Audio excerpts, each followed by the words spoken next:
Well, folks, once again, I'd like to welcome you all to Freedom Law School's 2006 Health and Freedom Conference. And for those of you who joined us today, I'm Payman. I'm the president of Freedom Law School and your host for this program. And to introduce our next speaker, who's a very special one, I'd like to bring you Mr. David Von Kleist.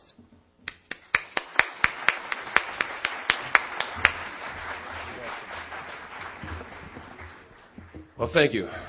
Once again, folks, I commend you all for being here and for participating in this constant and most vital search for the truth.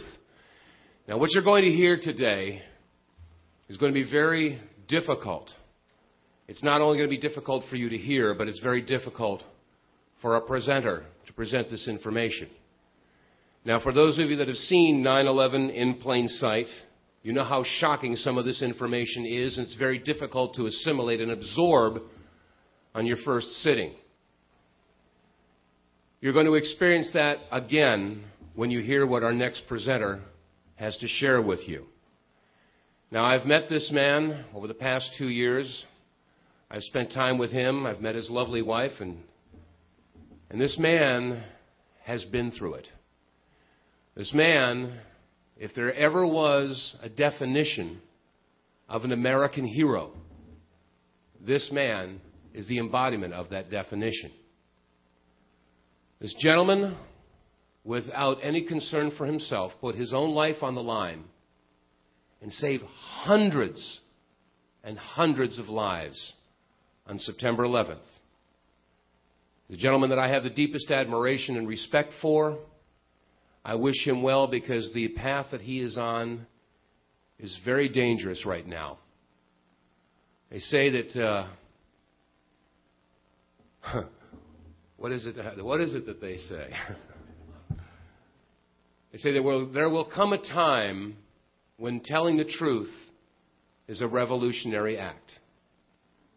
When you hear what our next presenter has to say, you'll understand why that statement was made. I'm not going to take any more of his precious time. I want you to open your hearts, open your ears, open your minds, and understand what you're going to hear could very well change your perspective on what's going on in this world today. Because as I stated in my presentation yesterday, everything that we're experiencing right now in this country is predicated on the events of September 11th. Ladies and gentlemen, it is with a deep honor and respect I have the privilege to bring to you a good friend and a true hero, Mr. William Rodriguez.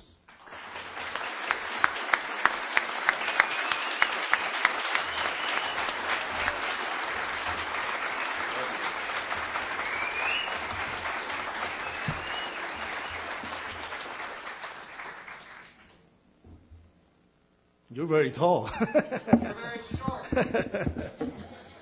My God. Welcome. Number one, I want to say thank you to Payman for bringing me over here. It was very important for me to actually do this presentation. I was in Venezuela, training the National Guard over there on disaster management, and to meet with Mr. Hugo Chavez, the president of Venezuela, to tell him about the truth about 9/11. And I found it very, very important to make this presentation. So we thank Payman, we thank American Free Press, who helped us to come back over here. and reopen911.org, who has given me the red light and the green light, actually, the green light to do this. I want to thank Telemundo. We have Telemundo, a major media network who is covering the event. So let's give them a round of applause.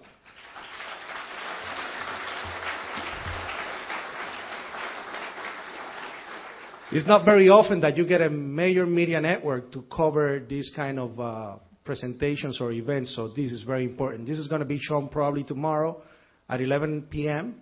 The news is called In Context, and if it doesn't show tomorrow because maybe another big news probably will take precedence, then it will be shown on Tuesday. Okay, so watch out for it. It's channel 52, correct? Okay, thank you. Well, my name is William Rodriguez. I am the last survivor of the North Tower. I work at the World Trade Center for 20 years. I was just the janitor in charge of all the stairwells in the building.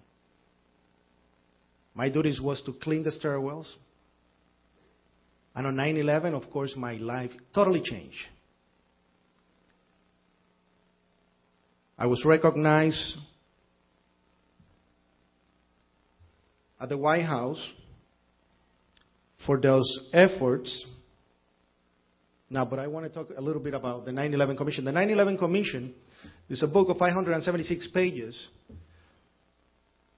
and 576 pages of lies, because the 9/11 Commission exists because I went with 3 other people to Congress to ask that we wanted a formal investigation of the events of 9/11.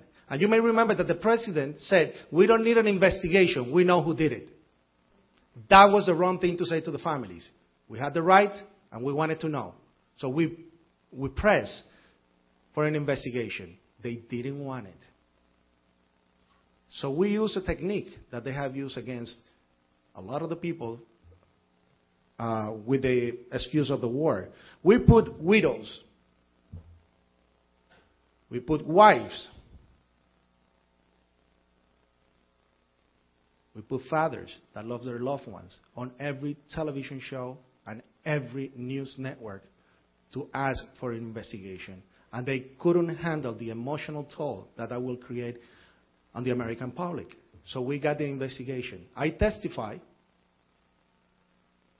behind closed doors. They didn't want me to do the testimony in an open hearing. Everything else, everybody else, open hearings. You saw the hearings. Mine was behind closed doors. I agree because I did not know what was the process. And I thought up to that point that they were going to do the right thing. We created the Family Steering Committee, and we gave the commission 168 questions to answer. We only have 22 of those questions answered. We wanted to have a family member to be part of the commission, and they say, we don't want to allow that because they will have access to national security papers and a lot of flim-flam and balonies. We never got it. So we have to press for questions to be answered. We never got those answers.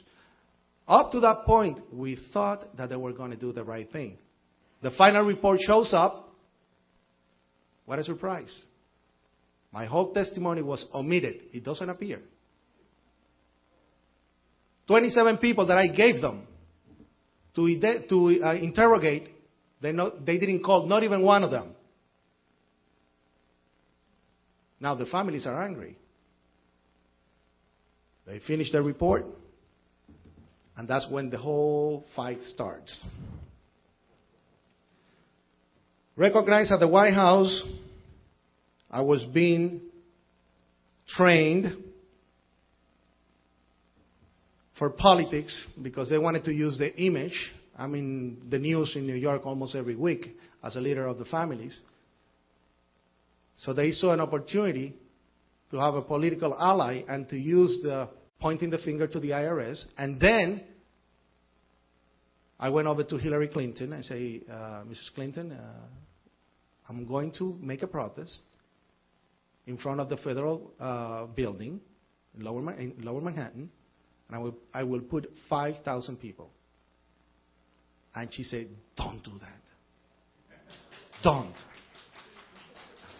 So, well, what do you propose? I said, well, what about an amnesty? He said, I like the idea. So we work on something called the Tax Relief Act for Victims of Terrorism, which actually erases or eliminate the taxes for 2 years for any victim of terrorism. Doesn't mean only World Trade Center victims, but anything that happens after 9/11. So any victim right now will have that a pardon. And again, I didn't know the whole thing about the IRS. But anyway, we got an amnesty, which is good. And became the media expert for the newspapers. Telemundo in New York, I'm the expert for them. CNN en Español. And something very interesting happened. As I was pulled from the rubble, I told my story that I will tell you now, exactly the same. The international press presented without any editing. The local press, or the national press over here, did edit it. Now, that's when I work on the legislation for getting the orphans scholarship programs, and again, it was approved in record time. And this is when I asked Elliot Spitzer to do an investigation of the 9/11 Commission on Missions, and you probably heard about that. Now, let's go on to this. Let me tell you what happened. On 9/11, I wake up late. I was supposed to be there at 8 o'clock in the morning. A miracle by itself.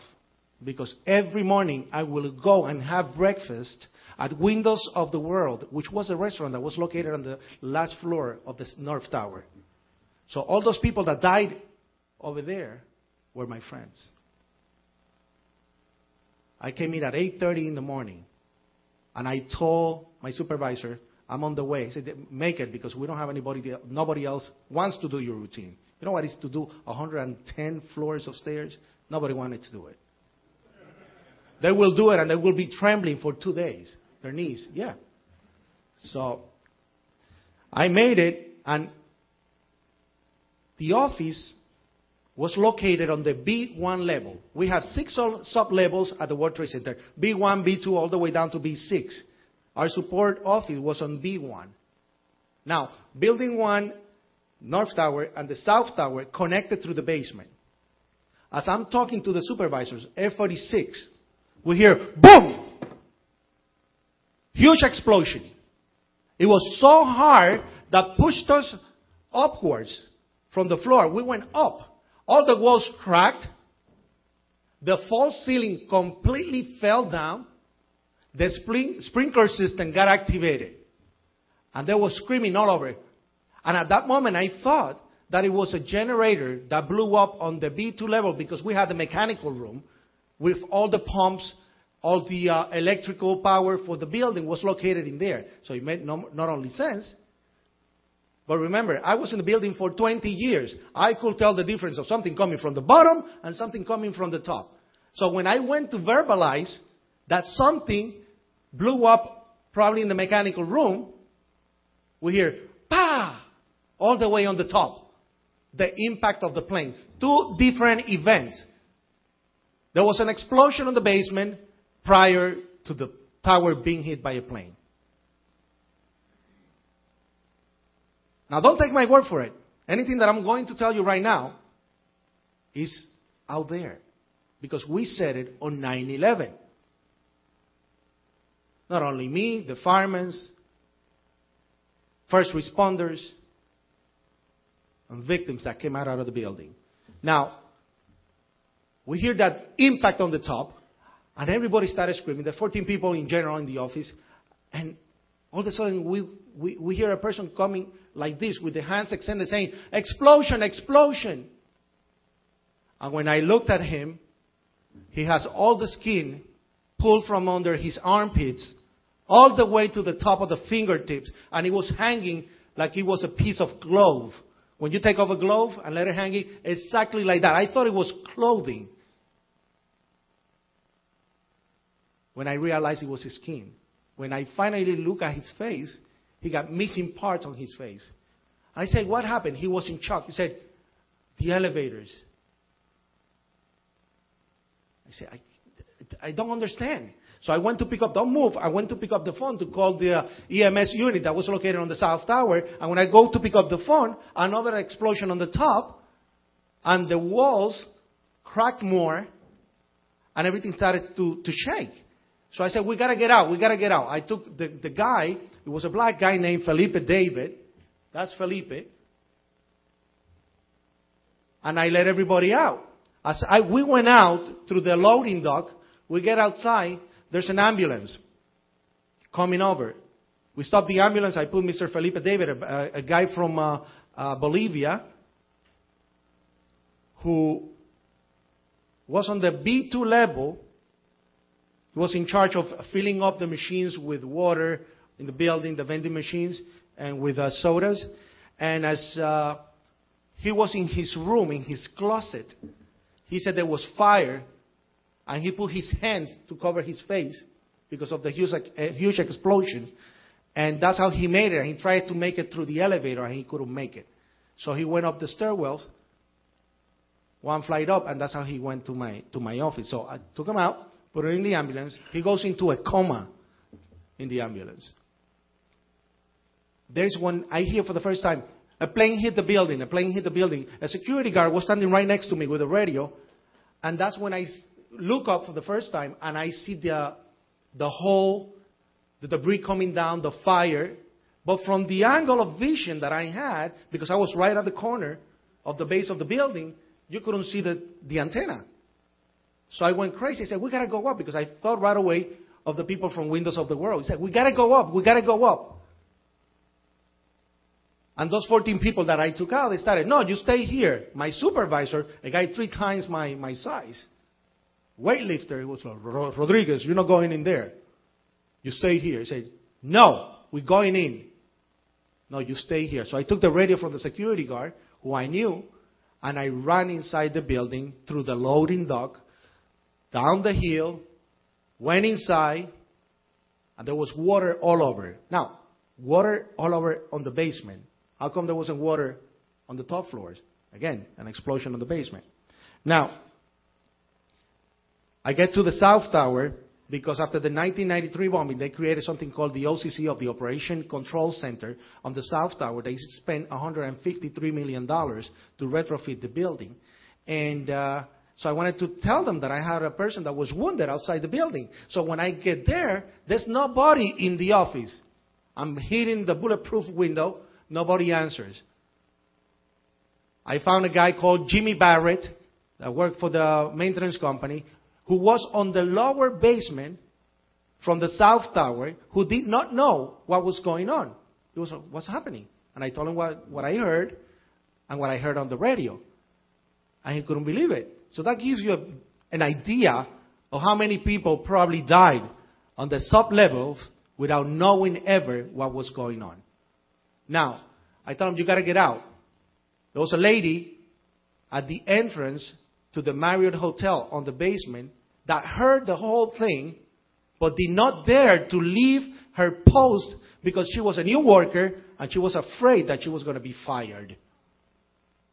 I said, you got to get out now. I said, no, I'm new. Get out now. There's nobody here.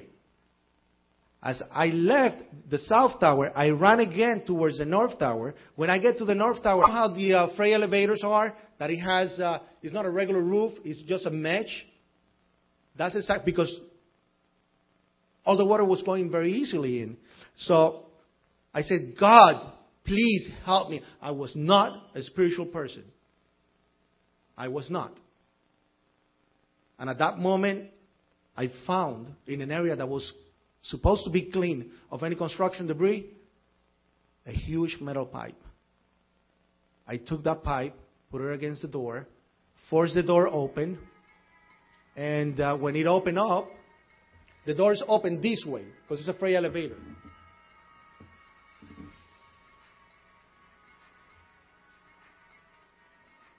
Ambient music. There you go. When the doors open, I'm sorry. When the doors open, the bottom door, when it gets to the bottom, makes all the water on my side to rush in. It's empty by itself because the elevator is down. When I peek down, I see way below these two people standing on a wood log with water up to here. I said, oh my God, what is this? I'm still not comprehending what's going on. And I said, God, help me. Again. Because they're screaming, help, help, help, help, and looking up. You see these eyes practically coming out of their faces. And I didn't know how to get down there. So when I said, God, please help me, I remember right away that in the area where they have the trash compactors, the electricians always had ladders. But they always tied them up with chains so people will not steal them. Because it was easy to come inside the loading dock with the truck, put a ladder inside, and take it. So they always tied them up with chain. So I said, let me find one. Please, let me find one. And I ran there. And the incredible thing is that the only one that was not chained was the longest one of all the ladders. An 18-feet long ladder, which I took, aluminum ladder. I took it, dropped it inside the elevator shaft, went inside, opened the grid, got them both out, took them outside the building, put them in an ambulance, and went back inside the building again through the loading dock running. Because my concern again was how to help the people of Windows of the World. And I'm like, my friends, my God, my friends. And I'm screaming, we got to go back in. Nobody wanted to go in. So I said, I'm going again. So I went in and I found police officer David Lim from the Port Authority Police. He was in charge of the K-9 unit. He meets me there. He said, Willie. And stays quiet.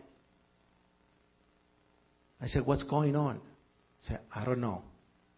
I said, do you have the key?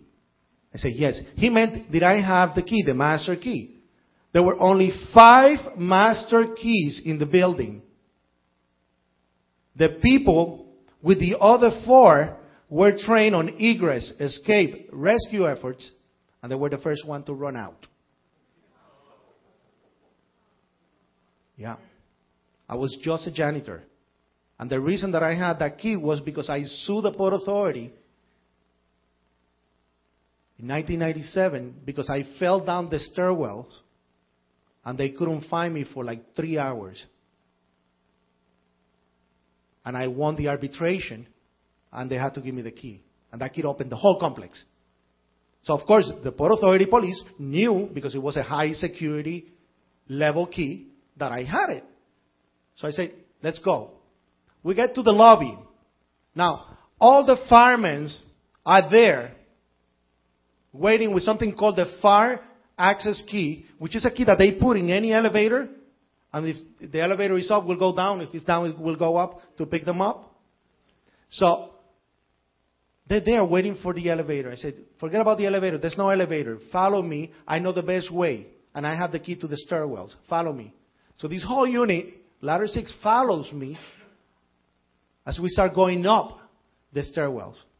Now, it was so difficult because these poor people, talking about the firemen, they have so much equipment in their back. We're talking about 70 to 150 pounds of equipment between machines to open doors, machine to break things, you know. It was so hard to go up because people were coming down and kept bumping into us. The stairwells we only had 3 stairwells, A, B, and C. B was the longest one of them. And as we make it over there to the 3rd floor, we have to stop and regroup because it was so difficult. So I said, let's go by the A staircase, which was the one that faced the area that the building was hit by the plane. So we start going up, and now we start the odyssey. We have to go and open every single door. Now, I'm going to tell you why. The World Trade Center was a Class A building. For anybody in construction here will understand that Class A building means that 3 doors, one open, one will open. 3 won't open, one will open all the way to the top. The reason they do that is because it's a skyscraper over, I think, 27 floors high. They have to have that safety to encapsulate a fire, because otherwise a fire will consume a building going up, the fire. So they do that. They will sacrifice maybe a floor or 2,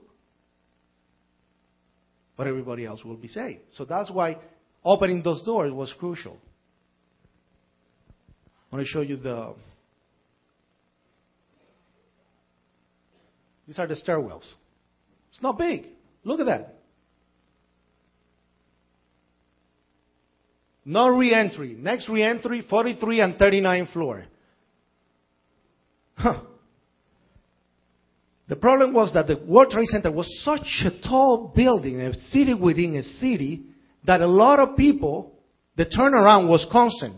People getting fired, people getting hired, people retiring, was a constant. So, a lot of people didn't even know where the exits were. They made drills only 2 times a year. They should have had mandatory drills so people will know every time that they will go to work for the first time where to escape. They didn't have that. That's one of the recommendations that we made to the National Institute of Safety and Technology. Now, we start going up, and it was so hard because these poor people couldn't continue at the same pace as I was going. I had no equipment in my bag. I have no fireproof clothing that made it difficult. I had just my uniform, and I did the stairwells every single day. So physically, at that time, I was very skinny. Very, very skinny. I was sometimes 2 or 3 floors above the fire department, opening doors, going in the offices, screaming for people to follow my voice, letting people out. As I went up, we heard explosions on the 3rd zone. The 3rd zone is from 44 to 1. You have 110 to 78, 78 to 44, 44 to 1. The building was divided that way. When I asked, what are those explosions? And he said, oh, maybe the gas tanks in the kitchens. It was a Class A building. Only electrical kitchens are allowed. Right? The smell was horrible, was putrid, was, imagine ammonia and sulfur getting stuck in your throat. That's exactly how it smelled over there. And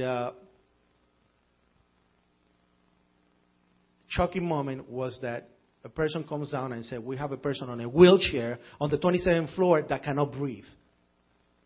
I go down 2 flights below, and I tell the fire department, they told me that they have a person on a wheelchair.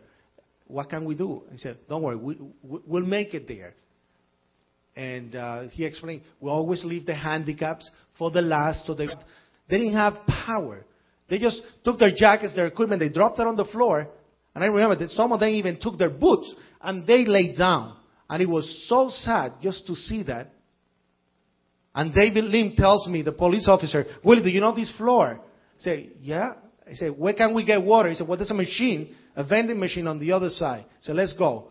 He breaks the machine. We start taking the water, putting them in trash cans, and we distribute them to the firemen. I get the opportunity, because there was power in there, to pick up a phone and call my mother. I wanted to call my mother in Puerto Rico to let her know that I was okay, in case she heard something. Little did I know was that everybody knew what was happening but us. She picked up the phone and said, what are you doing? Get out of there. I said, Mom, I'm okay. Nothing has happened to me. There's an accident here. And I'm helping the fire department. He said, that's not your job. Get out. I say, Ma, I have the key. These people don't know what they're doing. They don't know the building. Because there was total disorientation. Everybody was doing what was going on. Chain of command over there didn't work. So I said, don't worry, I call you later. I'm not going to make it to the fire. I'm just going to take them to a certain point and I'm coming down. But I cannot give them the key. So, hang up the phone. On the radio, I have my supervisor, William Rodriguez, abandon the building right now.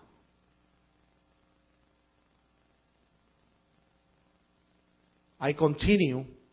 Since they stay there, I continue going floor by floor, opening, letting people out, until I stop on the 33rd floor. Why the 33rd floor? Because on the 33rd floor, I had a closet with all the supplies. Every 16th floor, I had a little cubicle to put stuff for the stairwells.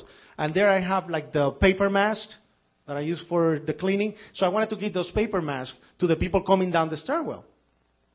Now, mind you, the people that is coming down, some of them are cut in their face because they're sitting in front of the offices with a window. Some of them are joking because they're nervous. But that hysterical thing that everybody talks about, that never happened. I guess everybody was in shock because nobody expected this, and we didn't know what was going on. So I continue going up and get to the 33rd floor. I find a lady trembling on the floor on a fetal position. She had no shoes. I said, what are you doing there? And she said, I don't know where to go. I stood her up, put her on the stairwell. There were a couple of people coming down. I remember people from the cafeteria of the 44th floor. And I say, take her out. And at that moment, on the corridor, I hear something very strange. On the 34th floor, I hear stuff being moved around. And heavy stuff. You know, like those metal dumpsters scratching the floor. Really heavy stuff. Now, why was it strange? Because the 34th floor was a floor that was got out by the construction crew of the World Trade Center, and it was closed. In other words, elevators did not stop there. There was no walls. There's nothing there. And for those people that, you know, maybe are not in construction, that's what a building does. When a tenant moves out, they got it out, and they make the money redesigning the place to the specification of the new tenant. So to hear this is the first time that I felt fear on that day. So, of course, I knew somebody was there. So I bypassed that floor and continued to the upper floors. People screaming. People, to this day, I guess the biggest pain and nightmare that I will have is just to hear the screams of people still stuck in the elevator, claiming for help. So I make it to the 39th floor. On the 39th floor, from the opposite side of the stairwell, comes David Lim with two fire chiefs, because they have the white shirts, and we all gathered together to talk about what we were going to do next. And at that moment, bah! We hear the impact of the other tower, and inside of the building we hear boom, boom, boom, boom, boom, boom, boom. And on the radio we hear, we lost 65, we lost 65, meaning the 65th floor collapsed, floor by floor by floor, up to the 44th floor. We're on the 39th floor. 5 flights away. And I go into a frenzy. We got to go up. We got to go up. We got to go up. And David Lim said, Willie, no. You've done enough, but this is not your job. My mother again. And I say, what? No, I'm going up. He said, you're still a civilian, you're my responsibility. Better if you give me a hand with the person on the wheelchair on the 27th floor and get out. He said, I'm going up. I said, please, Willie, just give me that, do me that favor. So I said, I'm going to do it, but I'm coming right back. I ran down to the 27th floor. I screamed to the fireman and said, I have orders to get this guy down right now. The guy was already taken out from the wheelchair, put on a rescue basket, an orange basket, and tied up. And 3 firemen stood up, said, let's go. So we started bringing him down the stairwell. As we go down, we continue listening to small explosions in the building. And all of a sudden, chunks of the ceiling, of the wall, are coming all over us. But it was sheetrock. And one of the things that I never forget, it was the building was shifting constantly. So the fluorescent light, the holders changed position. And you could hear the lights breaking in line all the way down. Pa, pa, pa, pa, pa, pa. So we're like, oh my God, what is this? All of a sudden we hear a huge thump. South Tower collapse. While we're going down the stairwell, we lost balance. We fell. I remember the guy on the rescue basket, because he had one of those masks, looked at us, and I said, don't worry. After this, we're going to go get a beer. And he looks at me and go like this. And I don't drink. I don't drink. We make it to the lobby. When we get to the lobby, that beautiful marble. How many people have ever been to the World Trade Center? Remember that marble that was on the lobby? Everything was pulled from the wall, and the only thing you saw was the cement patches where the marble was before. So I said, oh God, what is this? A Dantesque scene. I looked to the left. Everything was collapsed.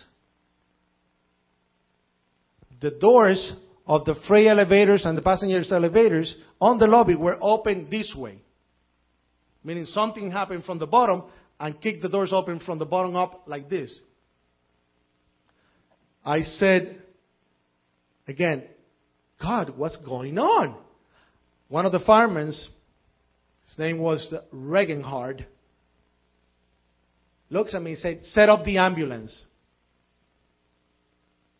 So I turned to the right and goes to the West Side Avenue entrance, which was the main entrance to the building. As I go closer, every glass from the area was totally destroyed. There was glass shattered everywhere. Look to the left, the fire safety director area was totally collapsed.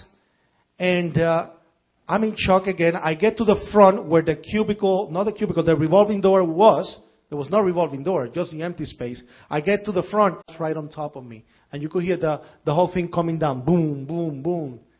And the truck practically getting squashed. I was centimeters from the muffler. I could see the heat, the vapor and everything. And all I remember I said at that moment was, God, please don't give my mother the pain to see my body in pieces. Just let her find my body and recognize it. Because what I saw, all the bodies that I saw, and that's the only thing I asked for. And I knew I was going to die. And I expected death. And as I was there, all of a sudden, this dust came from every orifice under the truck and burns my face, burned my leg, on my thigh. I still have the scar. My knee was open. I don't know how, totally open. And now I know I'm not dying squashed, but I'm going to die of asphyxia because I cannot breathe. And I put my face under I put my shirt right under. And I said, I'm going to die. I'm just going to wait death as much as I can.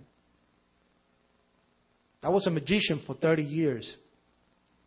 And I used to do the escape tricks that every magician does, the straight jacket escape and everything.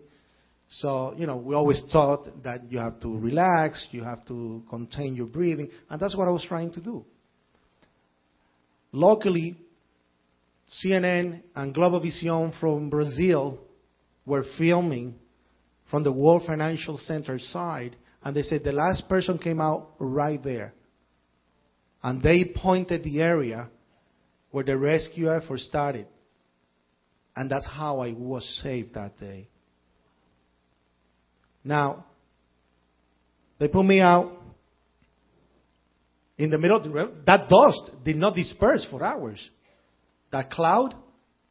And I remember when they pulled me from under, the only thing I could see was the fluorescent lights on the jackets of the firemen.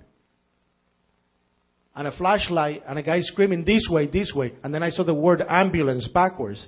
And I went in, stayed there for oxygen for like 15 minutes, came out. This is at the perimeter of Ground Zero. Get out, and the first thing I do is run back to where the truck was to make sure there was nobody else. When I get there, I was taken out on the nick of time because the tires blew up and the truck completely collapsed. So it was a mission. And I remember looking through the rubble. Remember that bridge that connected the World Financial Center with the World Trade Center? That collapsed on top of several fire trucks. I went under. I found 2 boots. I pulled the boots and I stayed with one leg inside. And that's when I said, I cannot continue doing this. But I stayed in the area until CNN called me, come over here. And I went over there and I thought, well, my mother probably thinks that I died. Somebody will be able to see me and let her know. So I went over there and I told CNN, totally in shock. I lost all my friends. The Port Authority police officer that was with me, they believe died. Everybody died. The person on the wheelchair. The whole story, how I heard an explosion. How was explosions in the building. That went live on national TV all over the world. So what I'm telling you right now is nothing new. It's been out there. And after that, I became, of course, because of the media attention, I said, what I do with this? So I said, let's use it to organize the families. And that's why I started fighting for benefits and so on. Now, the good part was that, you see, these people, Felipe David, came out of coma 13 weeks after. Remember, I did not know these people personally. He sees me on NBC talking about the problems with the Red Cross, not giving money to the victims and so on. And he sees me and calls the doctor and said, that's the guy that saved me. So NBC does a reunion on television, and it was very emotional. Felipe David, his testimony was never heard by the commission. And he was there. Salvatore Giambanco, that's TBN, the Christian Network, doing the encounter on Ground Zero. Sees me on TV, the same thing. That's the guy that saved me. Testimony never heard by the commission either.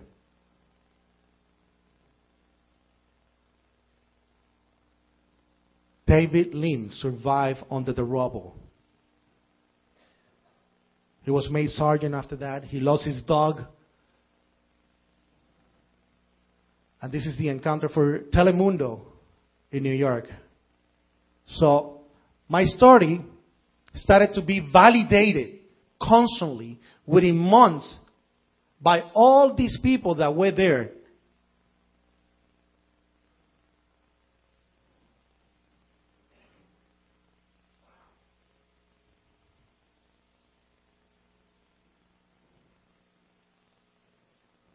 And the reason we do this is that we need the truth. We need to find out. When you have Richard Clark coming on national TV and saying, We failed you. We lied to you. Our president failed you. Our government failed you. And you have Condoleezza Rice refusing to testify for the commission.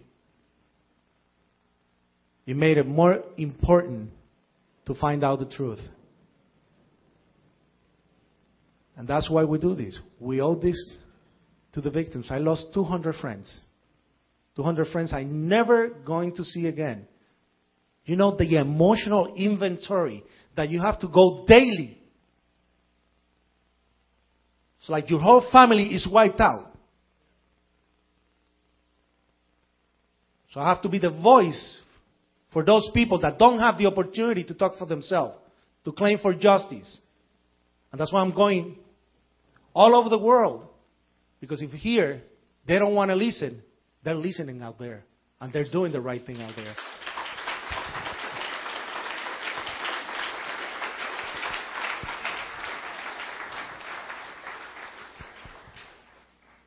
I want to thank all of you for this opportunity. All we ask is that continue asking questions. The families, the victims, and the survivors believe, and rightly so, because we have been through the whole process of the investigation, that we have been lied to. That they have used our tragedy for a political agenda that we do not agree with. That we have been used to lose our little civil rights that we have left. That movement from the 60s that fought so hard to give us rights is gone. The Patriot Act, one single act. This administration has taken all those rights like that. Congress, Senate, legislature. They're all into it. So we have to fight back. We have to get our rights back, because every time that something happens, when you are more passive and tranquil, you will hear on the news, red alert, orange alert. They got to keep you constantly unsecure. They have to control you. They have to control you. They put people on different television programs. Oh, it's okay that they check my bags and check my phone, and if I have nothing to hide and I'm going to feel more secure, I have to give my right to do that to feel more secure. It's okay. What? That doesn't make any sense.